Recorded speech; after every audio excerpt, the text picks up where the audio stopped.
సరే, ఇవన్నీ details. గడ్చిరోలిలో divisional committee సెక్రటరీగా, ఆ జిల్లా సెక్రటరీ పనిచేసినాడు. తర్వాత 87లో దండకారణ్య కమిటీకి, అప్పుడు పెట్టినటువంటి పీడబ్ల్యూ పెట్టినటువంటి దండకారణ్య కమిటీకి తొలి కార్యదర్శిగా నియమితుడైనాడు. అంతకుముందు ఫారెస్ట్ కమిటీ కార్యదర్శిగా కూడా పనిచేసినాడు. 1990లో సెంట్రల్ కమిటీ సభ్యునిగా నియమితుడై దండకారణ్య స్పెషల్ జోనల్ కమిటీకి గైడ్ చేసేటువంటి బాధ్యతలు అతనికి అప్పగించారు. 2001లో మహారాష్ట్ర, కర్ణాటక, కేరళ, తమిళనాడు సంబంధించినటువంటి ఈ రాష్ట్రం కలుపుకొని సౌత్ వెస్ట్ రీజనల్ బ్యూరోను ప్రారంభించగా దానికి అతన్ని ఇన్ఛార్జిగా నియమించారు. తర్వాత 2007లో జరిగినటువంటి యూనిటీ కాంగ్రెస్ లో ఇతన్ని పోలిట్ బ్యూరో సభ్యునిగా నియమించారు. అంటే టాప్ 5-6 అతను ఒకడన్నమాట. 2007లో కేరళ రాష్ట్రంలో సంస్థాగతపరమైనటువంటి కార్యక్రమాల కోసం పోయినప్పుడు అక్కడ అరెస్ట్ అయినాడు. జైలు నుంచి విడుదలైన తర్వాత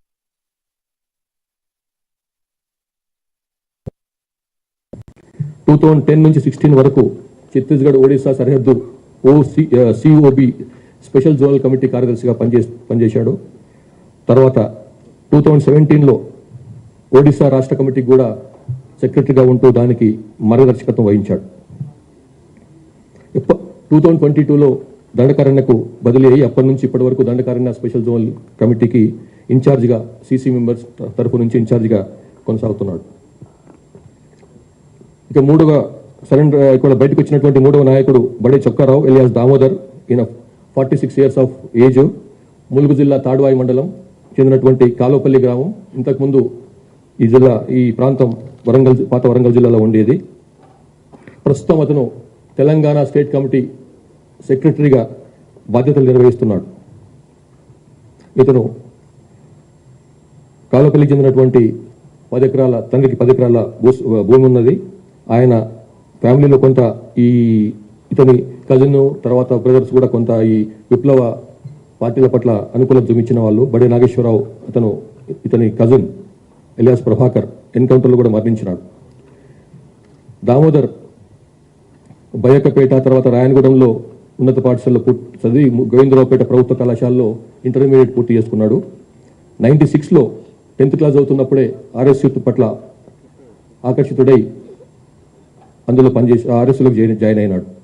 తర్వాత అజ్ఞాతంలోకి వెళ్లిపోయి ఏటూరు నాగారం, మహాదేవపూర్ ప్రాంతం దళంతో తన అజ్ఞాత జీవితాన్ని ప్రారంభించాడు. తర్వాత ఏటూరు నాగారం, మహాదేవపూర్ కార్యదర్శిగా పనిచేసిండు. ఖమ్మం, కరీంనగర్, వరంగల్ డివిజనల్ కమిటీకి సభ్యుడిగా కూడా పనిచేసిండు. తర్వాత 2007లో ఈస్ట్ డివిజన్ కమిటీ కార్యదర్శిగా కూడా నియమించబడ్డాడు. 2015లో తెలంగాణ స్టేట్ కమిటీలో సభ్యునిగా నియమించబడి 2019లో తెలంగాణ రాష్ట్ర కమిటీ మిలిటరీ అఫైర్స్ కూడా అతను ఇన్ఛార్జిగా వ్యవహరిస్తున్నాడు. 2025 జనవరిలో తెలంగాణ రాష్ట్ర కమిటీ సెక్రటరీగా నియమించబడి ఇప్పటి వరకు ఆ బాధ్యతలు నిర్వహిస్తున్నాడు. నూనె నరసింహారెడ్డి, ఇలియాస్ గంగన్న, ఇలియాస్ రాహుల్, ఇలియాస్ సన్నుదాదా. ఈయనకి 62 ఏళ్ల వయసు. ఆంధ్రప్రదేశ్ రాష్ట్రంలోని గుంటూరు జిల్లా కాకమాన మండలం వల్లూరు గ్రామానికి చెందినవాడు. ఇతను దండకారణ్య స్పెషల్ జోనల్ కమిటీలో ఉన్నాడు. పొలిటికల్ ఎడ్యుకేషన్ వివరాలు చూస్తుంటాడు. ఇతను బీఎస్సీ పూర్తి చేసిన తర్వాత నరసరావుపేటలో ఎల్ఎల్బి కోసం అని చెప్పి గుంటూరులో చదువుతూ ఆర్ఎస్యు కలాపాల పట్ల ఆకర్షితుడైపోయి యూజీ అయిపోయినాడు. 1919లో దుర్గిదళంలో పనిచేశాడు. అట్లానే ఇంకా రకరకాలుగా డిఫరెంట్. కానీ 2002లో అతను విజయవాడలో మళ్ళీ 2004లో బయటకు వచ్చి మళ్ళీ ఆ టైంలో 2004లో జరిగినటువంటి చర్చల కార్యక్రమంలో అప్పుడే రాష్ట్ర ప్రభుత్వానికి సిపిఎంఎల్ పీడబ్ల్యూకి మధ్య జరిగినటువంటి చర్చలలో అతను ఆ చర్చలకు ఉన్నటువంటి మెయిన్ సభ్యులకు సహకరించాడు. తర్వాత మళ్ళీ యూజీ అయిపోయిన తర్వాత పొలిటికల్ ఎడ్యుకేషన్ టీంలో పనిచేసిండు. Scope sub committee of political education, sub committee and political education అంటారు, దాంట్లో పనిచేసిండు. తర్వాత 2008లో స్టేట్ కమిటీ మెంబర్ అయిన తర్వాత బీహార్, జార్ఖండ్ ఏరియాలో పనిచేస్తున్నప్పుడు 2010లో బొకారోలో అరెస్ట్ అయ్యి అరెస్ట్ అయినాడు. 2014లో మళ్ళీ విడుదలైన తర్వాత అఖిరాజ్ హరగోపాల్ ఇలియాస్ సాకేత్తో కలిసి తర్వాత మళ్ళీ ఆయన చెప్పినందువలన మళ్ళీ మోటివేట్ అయ్యి మళ్ళీ పార్టీలో అజ్ఞాతంలోకి వెళ్ళిపోయినాడు. 2025లో ఇతన్ని తెలంగాణ రాష్ట్ర కమిటీకి బదిలీ చేయగా అప్పటి నుంచి ఇప్పటి వరకు అతను ఆ బాధ్యతలో ఉన్నాడు. 21 అక్టోబర్ 2025 రోజు పోలీసు అమరవీరుల సంస్కరణ సందర్భంగా గౌరవ ముఖ్యమంత్రి తెలంగాణ ముఖ్యమంత్రి శ్రీ రేవంత్ రెడ్డి గారు ఇచ్చినటువంటి పిలుపు మేరకు చాలా మంది బయటకు వస్తున్నారు. అజ్ఞాతం వీడి తెలంగాణ అభివృద్ధిలో భాగస్వామ్యం కమ్మని చెప్పి వారు అప్పుడు పిలుపునిచ్చినారు.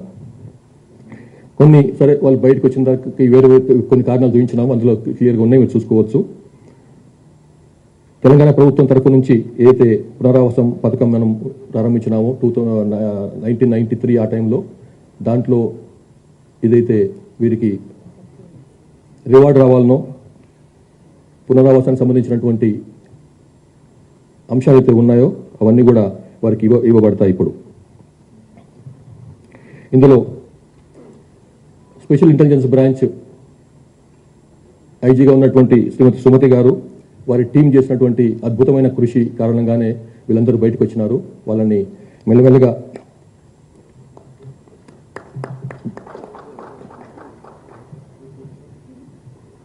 ఇప్పుడు ఉన్నటువంటి పరిస్థితులను గురించి అవగాహన చేయించడము, తర్వాత వారిని బయట తీసుకురావడంలో చాలా పెద్ద పాత్ర వహించారు.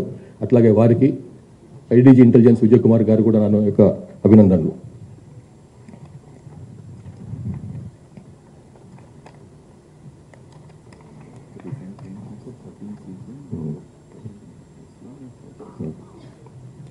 ఈ విధంగా 2025-26లో లాస్ట్ 2 yearsలో, ఇంకా 2 years కూడా కాలేదు, 4 CCMలు బయటకు వచ్చినారు. 16 మంది SCMలు, 26 మంది డివిజనల్ కమిటీ సభ్యులు అండ్ సెక్రటరీలు 26 మంది, అట్లా ACMలు ఆర్ ACSలు 85 మంది, పార్టీ మెంబర్స్ 460 మంది, మొత్తం 591 మంది లాస్ట్ 2 yearsలో వాళ్ళు బయటకు వచ్చినారు. తెలంగాణకు సంబంధించినంత వరకు మనకు 11 మంది తెలంగాణలో పుట్టి పెరిగిన 11 మంది ఇంకా అజ్ఞాతంలో ఉన్నారు. వాళ్ళు కొంతమంది ఆల్రెడీ మాకు టచ్లోకి వచ్చినారు, వాళ్ళు కూడా పిలుస్తున్నాం తొందరగా బయటకు రమ్మని చెప్పి. ఇందులో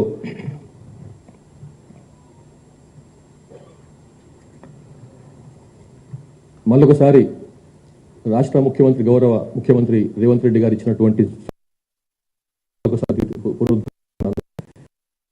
ఉన్నటువంటి వాళ్ళు తెలంగాణ సంబంధించిన వాళ్ళు తొందరగా బయటకు వచ్చి ఈ ప్రధాన స్రవంతిలో ప్రధాన జనవాహినిలో కలవాలని చెప్పి మరొకసారి పిలుపునిస్తున్నాను. తెలంగాణ కోసం అని చెప్పి కాన్స్టిట్యూషనల్ మీన్స్లో, లీగల్ మీన్స్లో పనిచేయాలని చెప్పి వాళ్ళని కోరుతున్నాను. Thank you very much.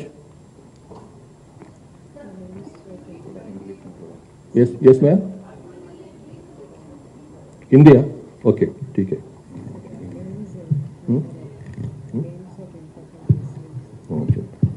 Time కూడా చెప్తా.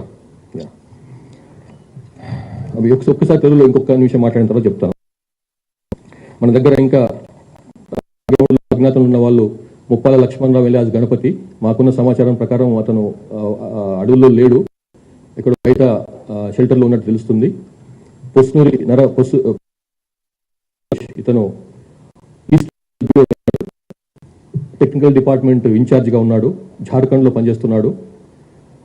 Muppidi Sambaiah alias Sudarshan state committee member గా ఒరిస్సా ఉన్నాడు. ఇలియాస్ మంగ్తు